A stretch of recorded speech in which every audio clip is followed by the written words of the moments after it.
Bumper સ્ટોકમાં આજે એક બહુ ઇન્ટરેસ્ટિંગ સ્ટોક લઈને આવ્યો છું. નામ છે જિંદલ સો. જિંદલ સોના વીકલી ચાર્ટ્સ તમારા સ્ક્રીન પર.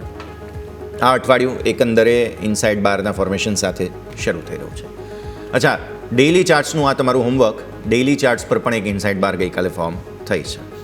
સપોર્ટ એરિયા જે બ્લેક લાઇન તમે જુઓ છો ને, એ બ્લેક લાઇનથી બહુ નજીક છે અને એક્ઝેક્ટ આપણે એને જ સપોર્ટ બનાવો છે, સ્ટોપ લોસ બનાવો છે. એટલે થશે શું કે ઓલરેડી એક બોટમ બનાવી અને આગળ વધવાની કોશિશ આ કાઉન્ટર કરી રહ્યું છે. જુઓ, પાછલા 3-4 અઠવાડિયામાં કન્સોલિડેશન ફેઝ ત્યાં બોટમ પાસેનો જ છે.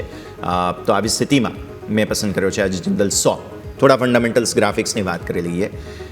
બુક વેલ્યુ તમે જુઓ એમની માત્ર 1.14 ગણી છે. એટલે વેલ્યુએશનના હિસાબે તમે જોવા જાઓ ને તો સ્ટોક બહુ જ રસપ્રદ છે. બીજું, 5 વર્ષનો નફો કેગર 23.9% ગ્રોથ રેટ બતાવી રહ્યો છે. એટલે આ 23.9% પણ બહુ સારી વાત ગણાય. એટલે આ સ્થિતિમાં એ પણ તમે ધ્યાન પર રાખો. અને મેં કહ્યું તેમ ઇનસાઇડ બારનું એક બ્રેકઆઉટ બતાવવાની કોશિશ હવે સ્ટોક કરશે. તો ઇમિડિયેટ ટાર્ગેટ તમારો શું હોય? એકાદ અઠવાડિયાની અંદર 241 રૂપિયાની 34 પૈસાનો ટાર્ગેટ થાય. કેમ કે માર્કેટની સ્થિતિ એવી સારી નથી, એટલે હું બહુ બુલિશ લોંગ ટર્મના ટાર્ગેટ્સ નથી લેતો. 286 એક અવરોધ છે, હર્ડલ છે કે જ્યાં સુધી કદાચ હવે સ્ટોક આગળ જઈ શકે. લોંગ ટર્મ તો મને 350 ઉપર જતો સ્ટોક લાગી રહ્યો છે. અને જે બ્લેક લાઇન આપણે ચાર્ટ્સ પર જોયેલી હતી 199.62 ત્યાં તમે સ્ટોપ લોસ તરીકે નજર રાખો. જો એ તોડે છે તો પછી આ ટ્રેડને આપણે લોસ બુક કરીને આગળ વધવું જોઈએ. તો જિંદલ સો નજર રાખો. આ સ્ટોક ઇન્ટરેસ્ટિંગ. યોમિક, આપની પસંદગી. જે બિલકુલ યસ, મારા તરફથી આજના દિવસે રહેશે એ છે હોટેલ ઇન્ડસ્ટ્રીમાંથી lemon tree hotels. Weekly chart હું અહીંયાથી લઈને આવ્યો છું અને વીકલી ચાર્ટમાં આપણે જોયું તો ઘણું શાનદાર પ્રદર્શન સ્ટોક કરી રહ્યું છે.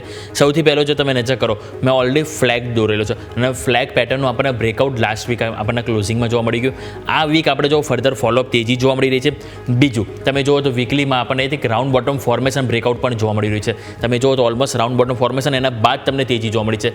બીજું, તમે નજર કરો તો વીકલી ચાર્ટમાં જે સતત નીચે મેં ટ્રેન્ડ લાઇન ડ્રો કરી છે એને પણ રિસ્પેક્ટ આપી રહ્યું છે. વારંવાર ત્યાંથી જમ્પ આવી રહ્યું છે. અને આપણને ઓલરેડી ખ્યાલ છે કે જે લેમન ટ્રી હોટલ છે એક એગ્રેસિવ એક્સપાન્શન સ્ટ્રેટેજી સાથે અહીંથી માર્કેટમાં કામ કરી રહી છે.